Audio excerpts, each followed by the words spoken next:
Oh, hey, everybody. We're back. And it's great to see you again. I bet you're wondering, is Rainforest okay?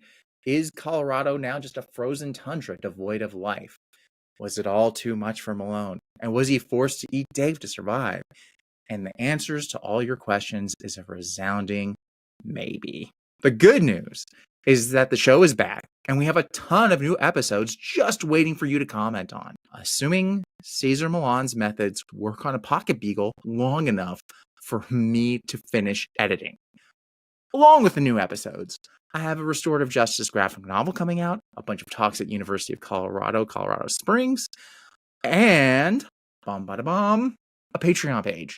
Yes, if you go to patreon.com/the Shakedown, you'll find out more about our latest projects and get access to some exclusive stuff like our holiday special.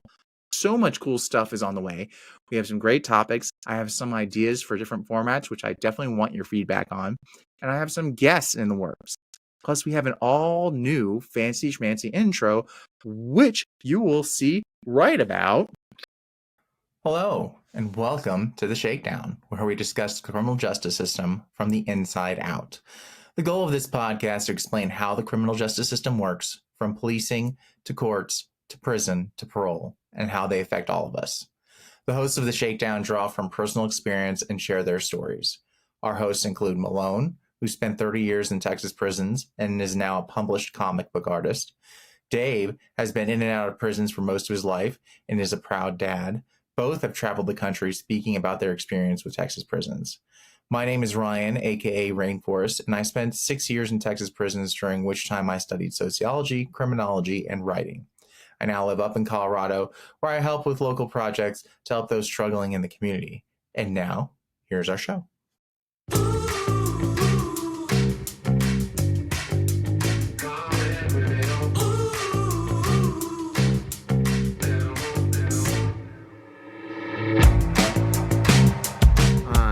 We're here to talk about cellies today because we both have experience with cellmates inside of Texas prisons. And the reason that we want to talk about this topic is because because I was listening to another podcast that talked about cellmates, and they were actually revisiting the topic, and they were talking about kind of how people interacted with their cellies, and they were trying to give an idea of what it's like to have a cellmate in prison. But the host of the show, who had never been inside prison, did not really, even after doing the show for doing 100 episodes, the whole reason they were covering this topic is because there was their 100th episode, said that picking your cellmate is like dating, because you have to, you're choosing someone to spend your time with. And that's what she was she was thinking it was like, because you're trying to pick who you spend time with. I immediately had a very big concern with this analogy. And Dave, I'm wondering if you can immediately see the concern I would have with the thought that, with what her thinking is on what that's like. I can totally get it. It's she was talking about that you're choosing who to spend your time with, but you're not. The state is choosing who you're going to spend your time with. Right. And yeah. It's the only thing I can compare it to, I guess, would be like living in a college dorm where you don't know who your roommate's going to be. You just find out when you get to, you start your semester. Right. And it's like that, except for there's no way you're getting out of it. Like once you're in, you're pretty much this is the person you're living with. There's people you can appeal to, but you're going to be very hard pressed to get out of it. And if you do get out of it, there's generally consequences that come with it. Yeah, and most people get out of it by catching a major case. Right. So that's a major disciplinary case, and You're just, it's not. Like you said, there's consequences that go along with that. Yeah. And so um there's I remember one cellie was like the whole, like, the reason we were not cellies anymore is because he wanted to fight, and then then I ended up in seg because I wasn't going to stay in the cell with them anymore, and so that's how that goes down. And so like that's that you it's not a, like, dating is you're actively trying to choose a partner or something like that. The dorms, yeah, you kind of you there's still some, you can still have some sort of appeal, but the problem is that this is going to be something that affects your day-to-day life, and like this is where you live, this is where you come home to, and you're stuck with this person, and you're an 8x10 at best cell. Well, maybe sometimes it's a little bit better, but 8x10 cell, stuck with this person. Yeah, and it's, luckily, hopefully, you get a cellie that is on an opposing schedule from you, so that while they're at work, you're off, and while you're at work, they're off. Or you find you have one that likes to go to rec or likes to be out in the day room or whatever, because then, like, they have the ins and outs. And like most units I was on, the ins and outs are supposed to be every hour, but are they ever every hour? Oh no. Never. There were so many. So when I was at Ramsey 1, that was one of the few units that had college classes in it. And they basically, one of their college count time, they were supposed to basically, they had a count before the college classes, and they had a count right after classes were supposed to start, it was in an hour period. And so they were supposed to do an in and out after that first count cleared, and then they were supposed to do an in and out before that next count when the college classes were supposed to start. But that didn't happen. That like there was many times where guys who were supposed to be at their college classes couldn't make their class because they didn't do the in and out that they were supposed to do in between those two count times. So people would either get stuck out in the day room, or like if they were if they were taking the college class, they'd be stuck in their cell thinking that they had some time to just sit there and wait, like, or rest, after they went to their job or whatever. Yeah, but it's, that's like, it's another thing too. You're coming in from work and you're waiting for them to roll the doors for an in, and it's like, you're just stuck. You're, until they decide that they want to open the door. Right. Yeah. So one of the things a lot of people don't think about is that when you come home, you have the keys to your house, so you open the doors, you're in charge of it, you're the person. You and anyone else you give keys to, you are supposed to be the only person who has access to can get in and out. And then if someone else does it, then they're breaking and entering. So prison, it's totally backwards. It's basically the person who lives in the cell doesn't have access to that. Like, you can't open your own cell door, and you can't just ask for it on demand. They have those in and outs that are supposed to run every hour to let you go in or go out. And some places it's, you can only go in at this time and only go out at this time. And they'll write you a case if you go out on an in or an in on an out. And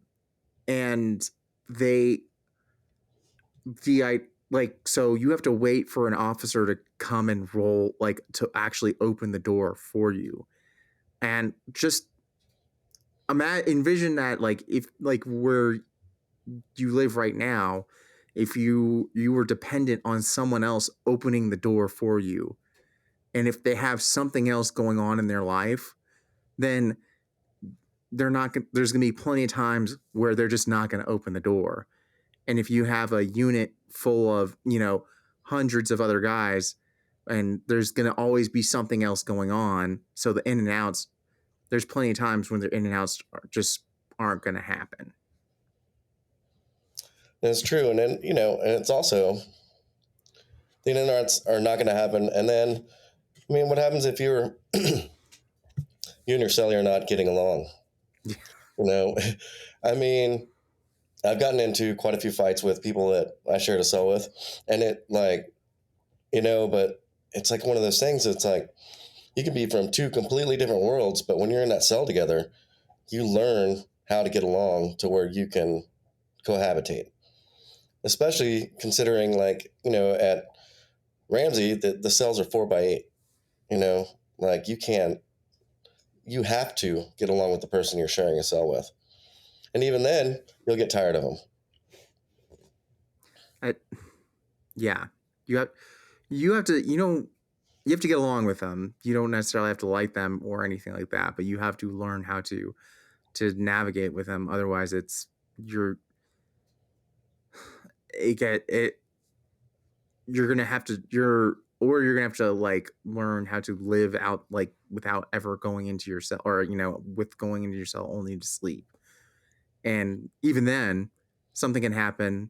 Plus, there's always lockdowns, and you're stuck with that person for 24 hours a day, and you're gonna have to deal with that person, which is it's insane. Yeah, I mean, you can definitely get to know somebody very well in prison just by spending time in a cell with them. Right. I mean, like you're saying, especially on a lockdown, because on lockdown, what do you have to do? Nothing. You just sit in that cell. They bring you all your meals. It's just, so you have no choice but to get to know people. Dogs are harassing me. Understandable. Yeah. Everybody, if you don't know, I have a dog, Nina. Some of you might know who she is, but I'm also babysitting a dog, and tomorrow he goes home. No. Oh, he goes home? Yeah, the other dog. Juan comes home tomorrow, so he'll pick up this other dog. His dog, I should say, not this other dog. Right. That's that. I have one dog, and it feels like a full one tiny dog, and feels like a full house. So I can understand 2 pit bulls. That's funny too. You're talking about cohabitating space, and with cellies, and I've spent the week with not one dog but 2, and I'm used to, just the way things are in my house with my dog. I know how she's going to act. I know how she's going to react. I just know how everything is going to be. But unexpectedly, I get another dog, right? And it's sort of like the same thing with the cellie situation. It's like, you're sitting there, and all of a sudden, boom, you've got a new cellie. Yeah. And nobody likes change, so your comfort zone gets thrown off, everything gets thrown off, and then you find, your balance or what have you, and to where you can get along, and everything is cool again. And then I don't understand why Texas does this, but they will just randomly move people. Yeah. There was plenty of times where they had random moves. Like it was usually they do move like a lot of times when it wasn't random, it was for jobs or for classes or for like hardship, like for like to be closer to families. But yeah, they'll do randomly. All of a sudden, people will get new assignments. A lot of times, there was one unit I was at where they had a new warden come in, and that was part of his thing. Like it seemed like that he just decided that he was going to rearrange the dorms, like the way that they were set up. And so he came around, and there was just over a week, like no one got moved off the unit, just everyone on the unit got shuffled around, which and this was up at Dalhart, so there was like in the middle of nowhere. Most people were kind of like stuck up there. So all of a sudden everything just got changed around, and then of course it just things went off from there because then there's a lot more fights, then there's a lot more because everyone's gotta when you're when there's a new cellie, then everyone's gotta set their boundaries the way that they set their boundaries. That's true, and it's just so. I mean, it's dumb. It's just basic common courtesy, you know. Yeah. You would think it's common courtesy, but the thing is one thing I learned was that each person has a different rule for what common courtesy. That's true. One guy I was with, like his version of common courtesy was you need to make sure that like you can see your reflection in every piece of metal and on the floors, like in the cell, which is I I didn't even know it was possible that you could do that in the cell. And uh and I was like, I don't like it's not that like I wasn't trying to be clean, but it was like I was like, this is a whole new level compared to where I was at. And for some people, and then also like one of the first things I had to learn was like flushing the toilet when like constantly flushing the toilet. And It's so dumb. yeah, it It's is. so much water. Yeah. Yeah, if anyone is concerned about like wasting water and like climate or I shouldn't it's not climate things, it's about just general waste. Prisons waste so much stuff because of the way that they're set up. And like so when you go into prison in Texas, guys will immediately tell you, "Hey, when you're peeing, make sure you're constantly flushing the toilet while because I don't, no one wants to hear you peeing. So because you're basically your toilet is 2 feet from your bunk, they don't want to hear you peeing, so they'd rather hear a, a toilet flush, which are industrial toilets. So the flush is the loudest flush you have ever heard. You can hear it from when a toilet flushes in a prison, everyone can hear it. It's insanely loud, but they would most guys are like, no, you gotta keep flushing multiple times as long as you're peeing, so that no one hears that or whatever, doing whatever you're doing on the toilet. So there's that aspect of it, and then on top of that, like so you're wasting all of that water, and then for lockdowns, all the food comes wrapped in, and all the contraband that gets thrown away, and oh yeah, it's just so much waste. And all the stuff people destroy and everything else. I mean, it Mm-hmm. can go on and on and on. Yeah. But it's crazy too, like just the sheer amount of water that drips out of sinks. Oh yes. You know, Yeah. I mean, like really, you know. And when I worked maintenance, I was a clerk, and always, there was always a ton of maintenance work orders for plumbing. Mm-hmm. Sink runs continuously. It was like it's just crazy, and it's all waste. Right. And this is But I so guess yeah. I'm sorry. But I would say, but I guess that really doesn't have anything to do with my cellie, who I'm disliking right now because they're really loud and they're standing at the bars and they're screaming at the person next door. Right. Oh gosh. And you can have the other problem where I don't like my cellie because he wants to smoke the fake weed, the tune, so he's always baked and popping the plug and knocking the power out. I That actually have that problem. yeah, you've been in medium custody, Yep. which is actually the water thing reminded me like the serious thing with cellies like in medium custody if guys wanted to try and change because their cellies smoking too much tune, which is one thing that guys do in medium custody all the time, or is standing yelling at the bars, which is very common in medium custody, or if they're just setting things on fire and throwing them down the run, which is another medium custody or ad seg thing that though another thing they do if they just want to try and get attention or trying to get a new cellie is they'd flood the run, which is more like Doesn't they would make any just, sense. yeah, no, it doesn't make any sense because now you've just flooded your whole cell with toilet water, and now you have to wait for maintenance to come, and you're sitting in your own filth, and it's Yeah, I've never understood the logic with that one. Or starting a fire. You're in no, a concrete building. yeah. I mean, I don't know. I during the pandemic when I tested positive and they sent me off to solitary during that, like some of the guys who they had brought in from other units who had tested positive, uh they had started a fire in the like on the wing, and I was like, it sucked. Like, you can't escape it. You're just trapped in there with the room filling with smoke, which is it just sucks. Yeah, for real. And it's, I mean, and that's the thing about your celly. Once they roll those doors, you're just stuck, Yeah. you know? And, thank God I'm bottom bunk restricted, so I can never be on a top bunk. But if Mhm. you're on a top bunk, you have to jump up onto that bunk.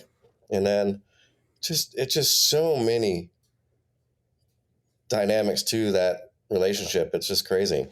You have to use the bathroom with somebody that's, depending on which way they lay on their bunk, their head could be 5 feet from you, or they could be like 2 feet from you. Right.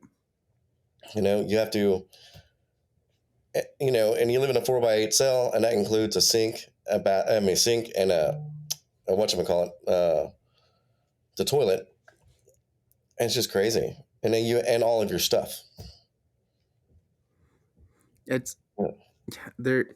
It's all in there. So like basically everything you own is like that. Other person has access to it. They can go through it too. They can, and they like, I don't know, but the worst part really is just the fact that you're stuck with them. Like, there are going to be times where you're just gonna end up in this cell with that person, no privacy at all. The Shakedown was produced in luxurious Longmont, Colorado. Envato Elements provided our theme song, Shakedown. If you want to support us, you can find Shakedown shirts, hoodies, and more at waywordpress.com. That's WAYWORD press.com. If you have ideas for future episodes or cool stuff you want to see us make, let us know in the comments on YouTube, Facebook, and Instagram at GetTheShakedown.